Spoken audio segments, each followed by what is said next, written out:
Hello and congratulations on getting access to this video course, and I'm going to walk you through how to create a profitable authority blog. So this is video number 1, which is the introduction and getting started. Now, before we jump right in, I want to jump in and talk about mindset because I want to make sure that you're in the right mindset before we get started. Because I'm a big believer that if you're in the right mindset, you'll be able to implement everything at a faster and more accurate pace. So what I found over the years is that too many blog owners fail because they focus on the misconception or the belief that if you have the right tools or you have the software tools or the WordPress platform or the right blogging platform, then you'll succeed. But the reality is that really, it's not about the blogging platform. It's not about the software tools or any of that. What really it's about is figuring out what your strategy is if your niche that you're going to go into is going to be profitable or not. That's really what it's all about.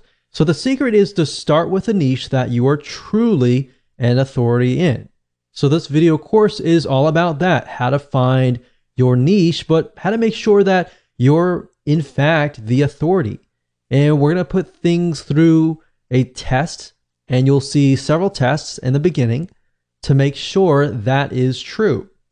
Plus, in addition to that, you want to make sure, of course, that it is profitable, that you have enough products to sell, and that you can increase your revenue stream. So what I want to do now is give you a quick overview of what's inside this video course. So you know exactly what to expect, and then of course you'll be able to see all the pieces of the puzzle, and then you'll be able to implement them at a faster rate. So this of course is video number 1. Video number 2 is find a profitable niche. So we're going to do some brainstorming. And video number 3, we're going to do the longevity test to make sure that that niche can last a long time, for decades, literally. And video number 4, we're going to talk about the authority test to make sure that you are indeed the authority. How do you know? We'll ask some questions that you can answer. We'll put you through some tests to make sure that is the case. And of course, number 5 is going to be the competition test to make sure that you have enough competition.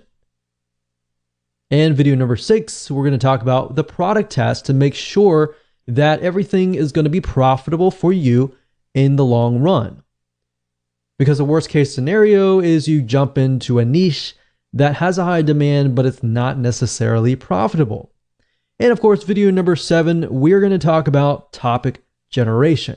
So we're going to take the niche that you decided upon, and I'm going to show you how to use free tools to gather intelligence to figure out what actual topics are in demand. Because it's easy to create topics out of our head, and that's great. And some of those might be high in demand, but we can verify these with actual tools online. And video number 8, we're going to talk about blog post creation. Video number 9, we're then going to talk about blogging platforms. So if you notice, a lot of videos 1 through 8 is all about strategy, planning, getting it right. And once you do that, then you can move on to setting up your blog. Then you can think about the software tools and all of that. All right. So with that said, let's move on to video number 2. Welcome back. This is video number 2, and we're going to talk about how you can find a profitable niche that you are an authority around. And as we're thinking about that, I want to ask you a question, which is, what are you interested in? What are you passionate in? And I want you to keep that question in your mind. And the reason being is because I want to address an issue.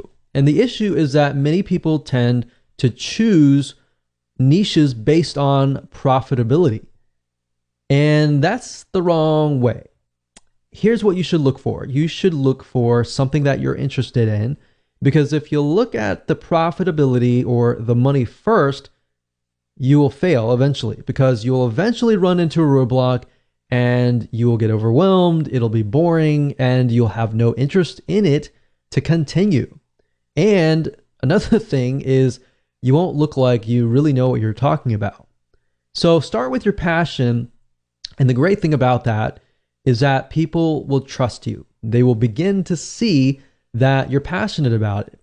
Have you ever been to maybe a blog or a webinar or something of other, and you have noticed that the speaker is not passionate whatsoever? They just feel like they're there because they're there. Does that really make you want to trust them? If they are not really passionate, that you can tell that they don't really know what they're talking about, but they're just trying to get by. That probably turns you off, right?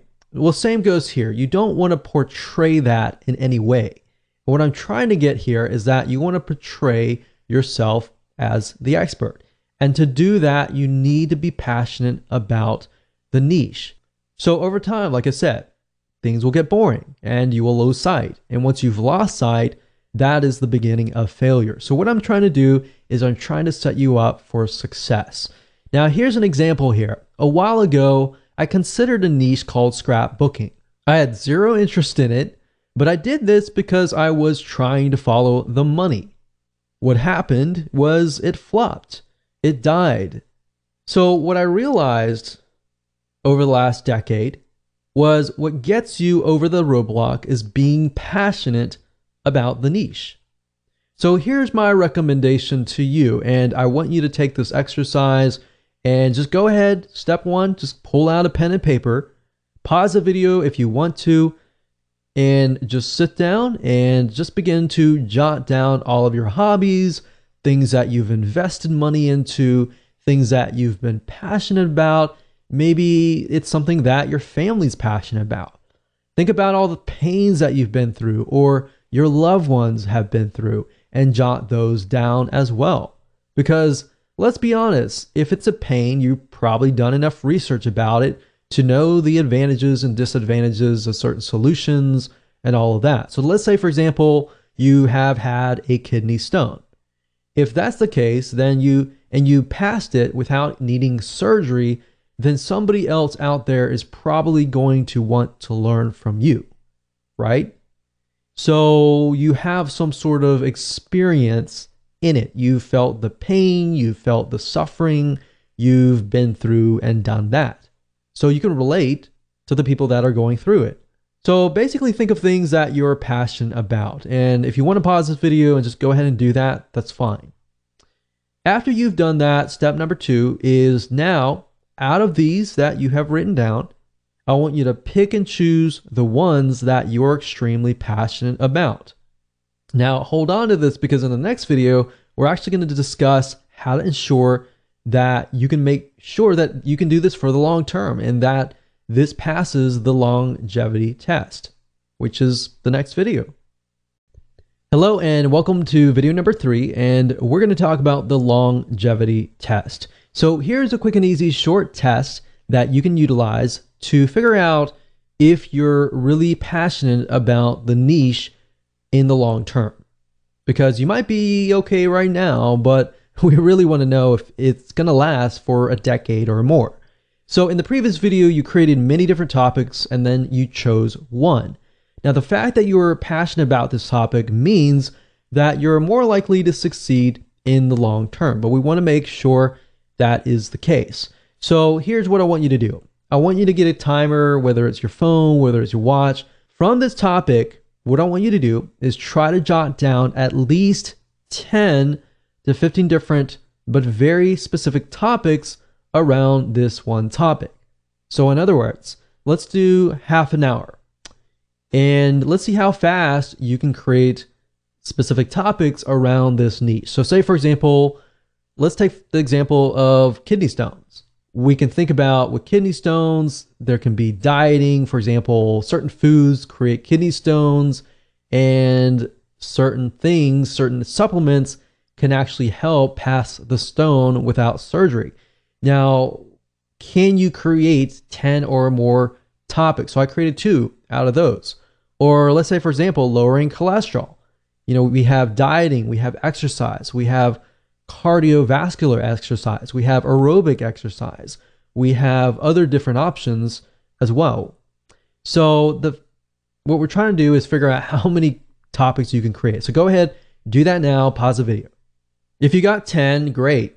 If you got 15, super. If you got 20, awesome. But if you got at least 10 within less than half an hour, then that's a good sign. That means that in your brain, you're able to produce topics right away and that you're actually passionate about this niche. Now, are you stuck? Let's say you tried it and you weren't able to think of anything. If you're stuck, then that kind of means that you need to move on to the next one. So look back on the list of pains and hobbies, pick another one and go through the cycle again until you find one that works. Now, here's the final test. Let's say you found something that you were able to write 10 for. Is this something that you would feel comfortable writing day in and day out? Is this something that you're willing to get educated about and increase your knowledge about, read books about from other experts, talk to other people about, surround yourself with people who enjoy this topic, and would you be happy with all of that? If you said yes to all of these questions, then this might be a good topic of choice. So that brings us to the authority test next. Hello and welcome back to video number 4. This is the authority test. When it comes to being authority, you always want to be one step or one level ahead of your audience. What do I mean by that? I mean, if your audience are newbies, you want to make sure that you are at least in the intermediate level. Or if your audience are intermediates, then you need to make sure that you are an expert in that niche. And the reason being is because you need to be several steps ahead to ensure that you answer their questions. In other words, you need to make sure that you can gain their trust by providing value, and that way they understand that you have been through what they are going through right now. Because if you're going through what they're going through right now, they might see you as the same level as them. They don't really see you as the authority. They see you as maybe somebody who's a friend or somebody who understands what they're going through, but not yet has encountered the future. See what I mean by that? You have encountered the future, and therefore you can give them advice and tips to help them. So people want to know essentially if you are ahead of them, because basically the reality is if you do not know what you're talking about, people can see right through you. They won't trust you, and in the end, they will not buy from you. Because at the end of the day, people buy from people that they like and trust. So trust is a bigger, major factor here. So that's really what this whole formula is all about, is how can we get people to trust you? And ethically and rightfully so, if you know the niche, you know the advice and the tips, and you've lived it, then you're more likely to be able to connect. And by connecting, you understand their struggles. You see where if you find somebody that's just profitable and you're relying purely on somebody to write the content for you, so you're missing that emotional connection. So at the end of the day, if you think about it, people buy for emotion. They don't buy for logic. They justify their purchases with logic. All right. So with that said, if you're one step ahead of everybody else, great. If you're not, it might be something to think about. With that said, let's move on to video number 5.